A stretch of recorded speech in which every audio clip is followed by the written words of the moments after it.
Bismillahirrahmanirrahim. Assalamualaikum warahmatullahi wabarakatuh. Perkenalkan, nama saya Atika Citra Ismayawati dari program studi administrasi pendidikan semester 6. Di video kali ini saya akan menjelaskan isi laporan PLP 2 yang saya laksanakan di SMK Negeri 1 Tanjung.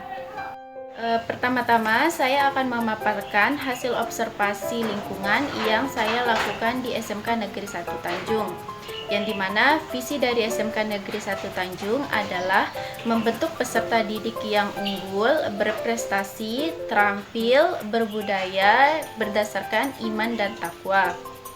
Mengenai penerapan tata tertibnya, di SMK Negeri 1 Tanjung masih menggunakan sistem poin. Untuk kegiatan-kegiatan seremonial yang ada di SMK Negeri 1 Tanjung, yang pertama pelaksanaan kegiatan upacara bendera setiap hari Senin. Yang kedua, pelaksanaan imtak setiap hari Jumat, dan yang ketiga, kegiatan rapat bulanan guru yang berupa rapat dinas. Sedangkan untuk ekstrakurikuler yang ada di SMK Negeri 1 Tanjung adalah 1. Bola voli, 2. Bola basket, 3. Sepak bola, 4. Pencaksilat, dan 5. Pramuka. Yang kedua, strategi pembelajaran yang digunakan oleh guru pada saat pandemi COVID-19 di SMK Negeri 1 Tanjung.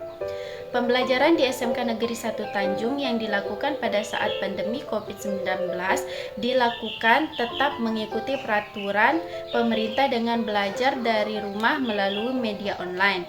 Oleh karena itu, guru di SMK Negeri 1 Tanjung memanfaatkan teknologi informasi yang ada.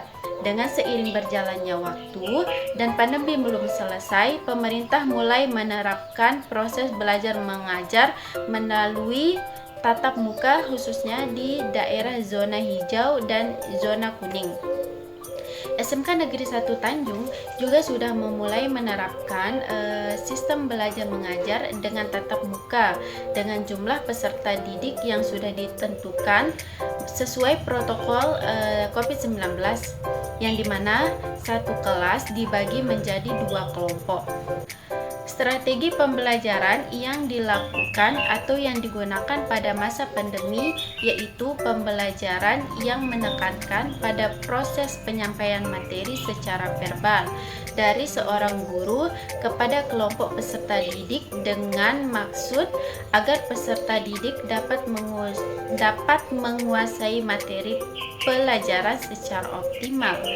Karena proses pembelajaran di masa pandemi hanya memakan waktu 45 menit per mata pelajaran yang diajarkan, sehingga pembelajaran akan disampaikan oleh guru ke peserta didik dengan penjelasan secara singkat dan jelas.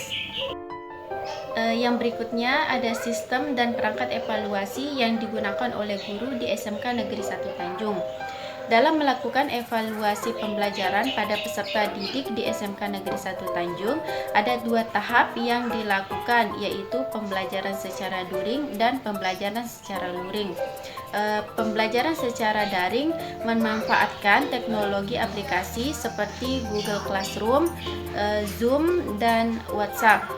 Sedangkan untuk pembelajaran secara luring dilakukan di sekolah secara tatap muka bagi peserta didik yang akan melakukan praktik kejuruan atau keahliannya.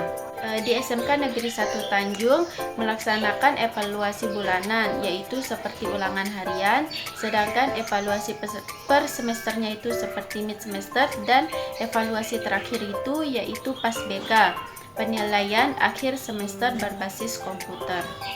Pemanfaatan teknologi informasi dan komunikasi yang digunakan di SMK Negeri 1 Tanjung dalam pembelajaran, terutama pembelajaran melalui media online, guru biasanya menggunakan handphone, komputer dan jaringan internet dengan menggunakan aplikasi media pembelajaran seperti Google Meet, Google Classroom, Zoom Meeting, dan WhatsApp.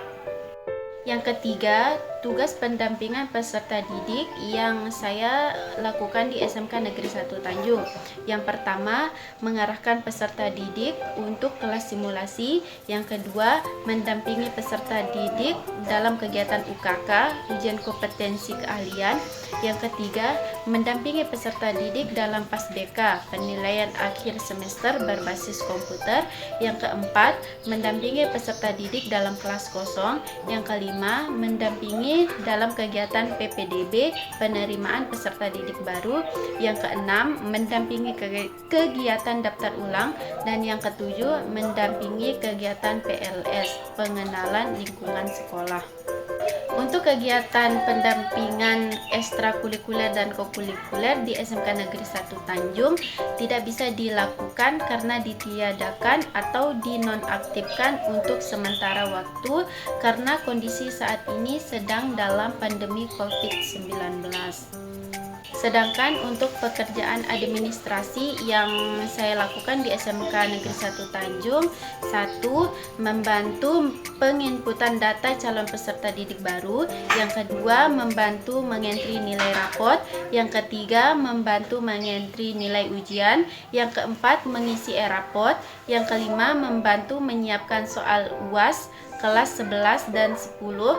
Yang keenam, membantu menyiapkan dan menggandakan absen kelas. Yang ketujuh, menyiapkan formulir pendaftaran PPDB, penerimaan peserta didik baru, dan membantu mengedit soal. Yang keempat, ada perangkat pembelajaran atau satuan layanan BK yang digunakan di SMK Negeri 1 Tanjung. Ada 7 layanan bimbingan dan konseling yang digunakan di SMK Negeri 1 Tanjung. Yang pertama, layanan konseling individu. Yang kedua, layanan konseling kelompok. Ketiga, layanan konseling informasi. Yang keempat, layanan konseling pembelajaran. Yang kelima, layanan konseling orientasi. Yang keenam, layanan konseling mediasi. Dan yang ketujuh, layanan konseling sosial.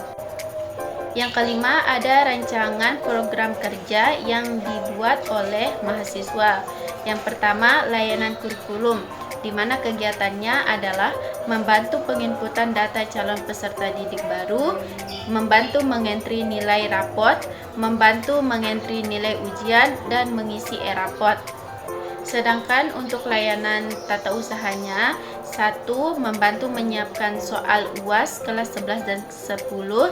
Kedua, membantu menyiapkan dan menggandakan absen kelas. Ketiga, menyiapkan formulir pendaftaran PPDB. Dan yang keempat, membantu mengedit soal. Untuk layanan humas, yang pertama, membantu mempromosikan sekolah SMK Negeri 1 Tanjung. Sedangkan untuk layanan kesiswaannya, 1. Membantu kegiatan penerimaan PPDB peserta didik baru. 2. Membantu kegiatan penerimaan PPDB online. Ketiga, membantu kegiatan penerimaan PPDB offline. Keempat, membantu kegiatan penerimaan PPDB tahap tes fisik. Dan yang kelima, membantu kegiatan PLS, pengenalan lingkungan sekolah bagi peserta didik baru. Dan layanan yang terakhir adalah persiapan laporan PLP. 1. Mengumpulkan data dan hasil observasi. Yang kedua, mengumpulkan dokumentasi observasi. Dan yang ketiga, merangkum semua hasil kegiatan observasi. Sekian dan terima kasih. Mungkin hanya itu yang dapat saya sampaikan. Kurang dan lebihnya mohon dimaafkan. Wassalamualaikum warahmatullahi wabarakatuh.